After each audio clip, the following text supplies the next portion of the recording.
Howdy nerds. Unfortunately for you, it is Jim. Today, we're going to be talking about some numbers. Very exciting stuff, I know. But before we go any further, a not so quick disclaimer. Invaders, y'all should listen up to the following topic, but you also shouldn't be too concerned about whatever the new dueling meta is going to be in Elden Ring. Because first things first, there's really no such thing as a meta level for invasions. Not in the same sense as there have been meta levels in the older Souls games for dueling, fight clubs, and for tournaments. The biggest question for invaders as of today, when is this coming out? March 6, 2022, is finding out how the invasion matchmaking operates, how the level ranges and how weapon upgrades play into connecting with hosts. Most likely it's going to be similar to the same system we had in Dark Souls 3, but to what extent we don't really know yet. This will require some extensive testing if From Software or someone in Bandai Namco can't just provide the necessary details themselves. Technically speaking, the meta for invaders is to have all 10 of your character slots be a different build at a different level and with different weapon upgrades so that you can invade anyone, anywhere in Elden Ring. Sure, invaders can invade at the meta level they have in older games, but it's not the only level that invaders can operate at, is what I'm trying to say. That's the distinction between what an invader's looking for and what a duelist is looking for in these games. And one more disclaimer, we also won't be going too much in depth about the more practical balance issues facing Elden Ring today, such as what weapons overpowered, what the exploits are, etc. We could talk about how the Greatsword class is particularly weak. We could talk about how poise above 100 starts to get a little bonkers and is perhaps too easy to acquire for builds with 25-ish endurance. And we could talk about how fast and powerful the Moonveil Katana and its beams are. Or we could talk about how the Madness and Death proccing weapons are way too much at the moment. There's a lot of release date jank and imbalance going on, and it's rather par for the course for Souls-born games. The difference, though, is that back while Dark Souls 3 DLC was releasing and patches were actively being made for the game, Bandai Namco had a community manager by the name of Kamundi, who, true to their title, had supplied the community with updates and patch notes as the changes arrived. All in English, too. When the Ringed City DLC was finally releasing and the patches were over, Kamundi was then removed as the community manager, and English-speaking players lost that thread of connection between themselves and the developers making the changes. We need another community manager like that of Kamundi is what I'm suggesting. Someone who can bridge the gap between the folks finding the overpowered and underpowered tools, who are finding the glitches and the exploits, bridge the gap between players and the folks at FromSoft who can actively fix and tweak any issues. There are a lot of people playing Elden Ring at release right now, a lot of potential voices to hear. I'd hope that a language barrier wouldn't get in the way of making Elden Ring the best it could be. Now, with all of that said, let's now focus on some numbers and why the community meta for dueling, for 1v1s, for tournaments, will most likely be higher than 125. If you look up early build guides for Elden Ring, you'll see a lot of content creators assume that the Softcaps for Elden Ring is going to mimic the Softcaps of Dark Souls 3. A common recommendation that was being thrown around is 40 Vigor, 40 Strength, 40 Dex, and then whatever else you have left over is put into Endurance until you reach level 125. And level 125 was the old community dueling level for Dark Souls 3. Thus, folks are attempting to stick to tradition here in Elden Ring. And yet, the Softcaps in Elden Ring have completely changed. Just in case some of y'all out there don't know what we mean when we say Softcap, here's the skinny. Technically, you can level up any of the stats to 99. However, stats start to have diminishing returns on health, stamina, and damage far before you even get to 99. you get less bang for your buck if you go beyond whatever a stat soft cap is, so to speak. So let's take a look at Vigor. Back in Dark Souls 3, the relative breakpoints for meta duelists was anywhere between 39 or 40 Vigor, up to 44 or even 49 Vigor if they really wanted a big health bar. Now, in Elden Ring, the new soft cap is 60. Let's break it down even further. At 40 Vigor in Elden Ring, you get 1,450 HP. At 50 Vigor, you get 1,700 HP. And at 60, you get 1,900 HP. Between 40 to 60 Vigor, that's 450 more HP. Meanwhile, from 60 Vigor to 99, you only go up to 2,100 HP. 39 level ups for only 200 HP, that's the diminishing returns. 60 is the soft cap. Now let's look to the damage stats. Strength and Dexterity in Dark Souls 3 had their first breakpoints at 40 each. Weapons that couldn't be infused but had dual Strength and Dex scalings benefited from builds that had 40-40 respectively. Quality builds thus went 40-40, though some went 26-40 because they were two-handing their weapons. The 26 became 40 once you two-handed.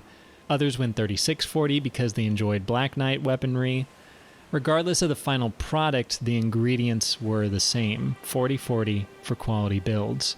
Pure strength builds could go to 66, then two-hand their heavy infused weapons to get their 50% effective strength increase to reach the stat limit of 99. Pure dexterity builds ended up getting an update where sharp infused weapons had increased returns all the way up to the 80s in dex. However, few builds wanted to go to such heights because they would have to sacrifice heavier, tankier armor and active poise. Most of the time, it wasn't the right play to level either strength or dexterity too high up there. Now, how does Elden Ring treat strength and dex, though? Well, let's just say it outright. 80 is the new soft cap. That's right. Let's start with dex first. I tested using 4 fully upgraded weapons, a keen dismounter, an ornamental straight sword. You can't add affinities or ashes onto the ornamental, but it does have a B in dex, and you'll see it later. Then I also had a keen naginata and a hand of redacted. If you know what this weapon is, you know. No spoilers in the video otherwise.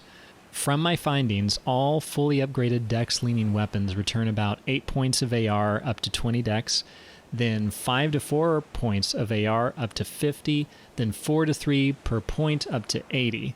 Afterwards, you only get 1 AR per point up to 99. Strength follows suit in similar ways. Here I'm using 3 fully upgraded weapons, a heavy dismounter, a heavy giant crusher. This great hammer, by the way, requires at least 60 strength to even wield. And then ye old great club. You can't put an affinity on the great club, it just has high strength scaling to start off. So again, for strength, 50 is the first breakpoint, but 80 is the true soft cap. However, while two-handed, you do still get that same 50% effective strength increase on your AR.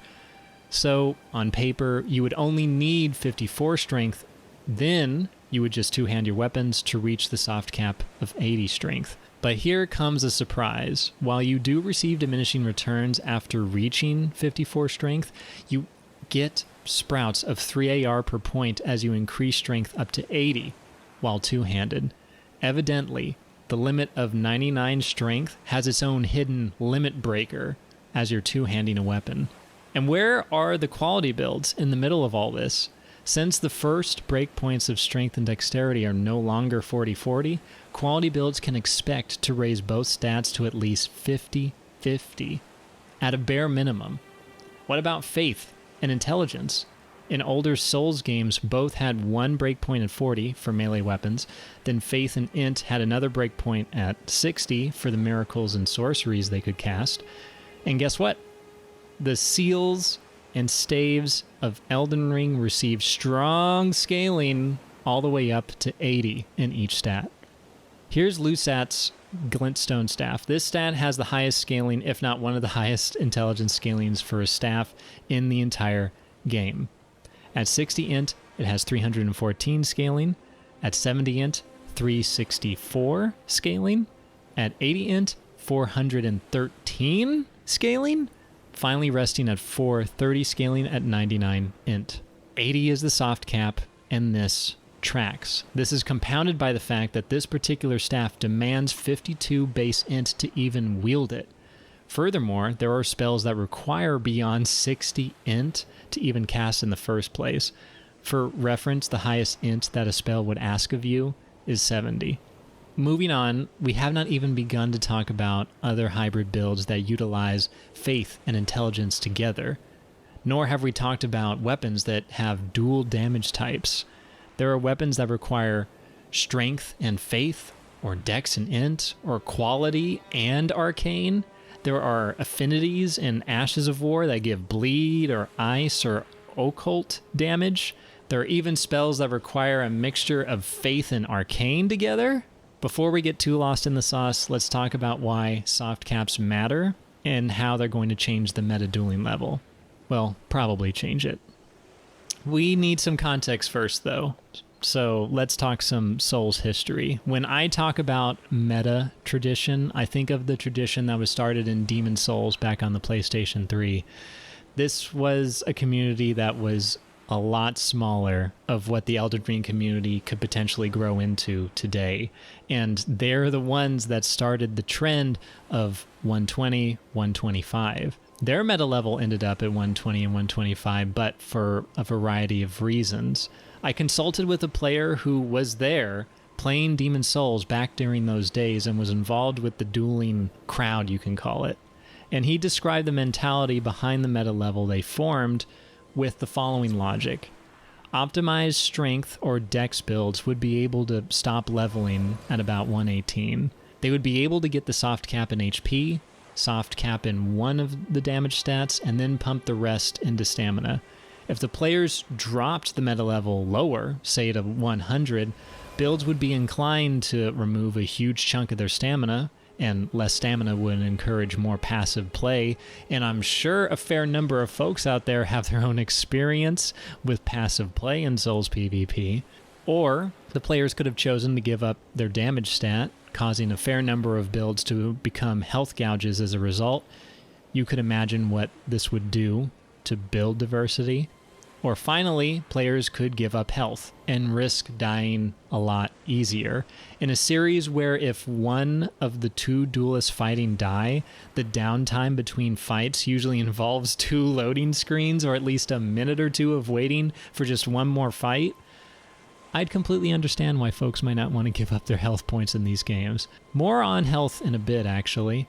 At 125 in Demon Souls, you actually start to see more hybrid builds. You'd actually start to see the casters. You'd see the off-meta variations that wouldn't be as effective at lower levels. But if you went beyond 125, this is where we have to be careful. Everyone would then become a hybrid build of some sort.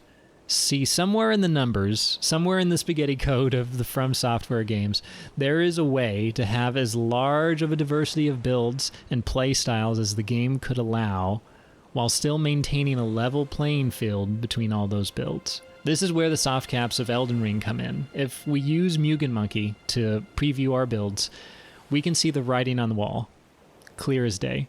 If we want a build that reaches 60 vigor and 80 in a damage stat, we're left with little points left over for anything else. Pure strength, pure dex, pure int, and so on. If a quality build wanted to go 60 vigor and 50-50 strength dex, they would find themselves at 127. If a sorcerer wanted 60 vigor, 80 int, and 10 strength just to wield Lusat's staff, they would only be able to get 17 mind afterwards to cast their spells. 17 mind, by the way, is only 90 FP. Again, I want to reiterate why I'm emphasizing 60 vigor in all these builds. There are quite a few weapons, Ashes of War, and spells right now doing a lot of damage in the current patch of the game. If folks want to survive against a build that is PvP ready and who is using things like the Moonveil Katana or Frost Stomp or dual bleed curved swords or some of the Dragon Cult incantations, you know, the ones that breathe fire on you, they need as much of that red bar as they can get.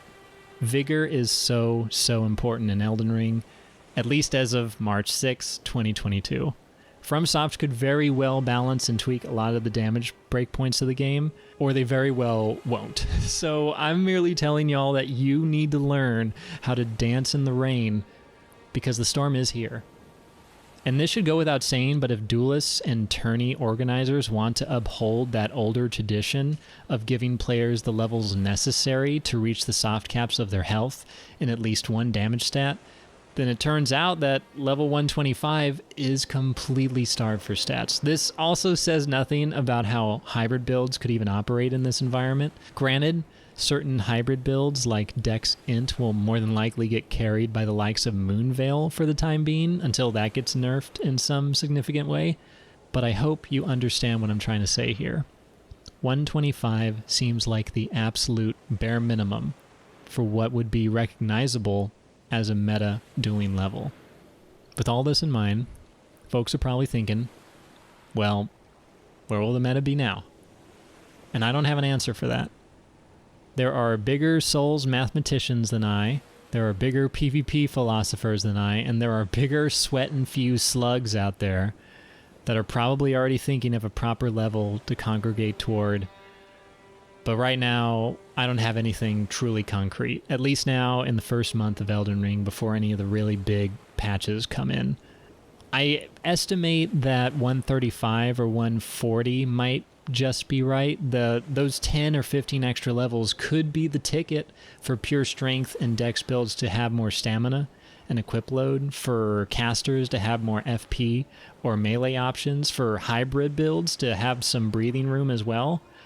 But you know, the more I think about it, the Moonveil Katana only requires an 18 dex, and casters could probably have 80 int if they went to 135, so yeah, that sounds kind of nuts. Again, the full extent of this video stops at the build making, which is only half of a fight. The one thing I hope that this information provokes is more discussion and deliberation, that it gets more folks thinking, that it gets people submitting bug reports to FromSoft and Bandai Namco, and also from the sweaty meta lords to the tournament organizers. Let's just start dropping some names. Scott Jund, Bathed in Brenna, Barneasy, G9, Fighting Cowboy, Gabri, anyone who might create content or who manages community discords for the PvP side of Elden Ring and who wants to help cultivate the new meta dueling scene. This ought to be some pretty big food for thought. And I hope and expect the discussions to remain civil and respectful in the middle of all this. In fact, I demand it. If I see any ad hominems or insults thrown toward each other in the comments section, you're being sent to the Shadow Realm. Before we end, there's one last thing to consider. I think the last nail in the proverbial coffin for the 125 meta is the fact that if you play Elden Ring organically, as in you play from beginning to end and find as many secret areas as you can, pop as many consumable runes as you can, and defeat as many bosses as you can, you will most certainly be able to level up beyond 125 in one playthrough. The amount of content in Elden Ring is staggering, to say the least. That was one of the biggest issues with previous meta levels. How simple was it for players going about a normal playthrough to reach the community dueling level without having to, get muled souls or play through the game a second time, for instance? Speaking only of my own experience, some of the later levels, areas that you could end up missing entirely, by the way, drops tens of thousands of runes per mob defeated. You can go beyond 125. You would have to stop yourself from leveling up if you had found all the potential areas and bosses and runes in this game. It is crazy. Elden Ring is crazy. But I love it so far. The chaos, the excitement. Elden Ring in the PvE department has exceeded all expectations, and the bare foundations for the PvP has been solid. Incredibly fun to experience. We still need to wade through a lot of jank, rest assured, but as long as we voice these concerns, again, look up Bandai Namco's bug reports, look up the Elden Ring Twitter, and if you speak Japanese, send your issues directly to the From Software's PR account on Twitter. For now, I've talked too much. If you made it to this point, I thank you. Here's hoping y'all learned something new today. For now, take care. Tell the people you care about that you care about them. You don't know what tomorrow might bring. I'll catch y'all in the lands between. Peace.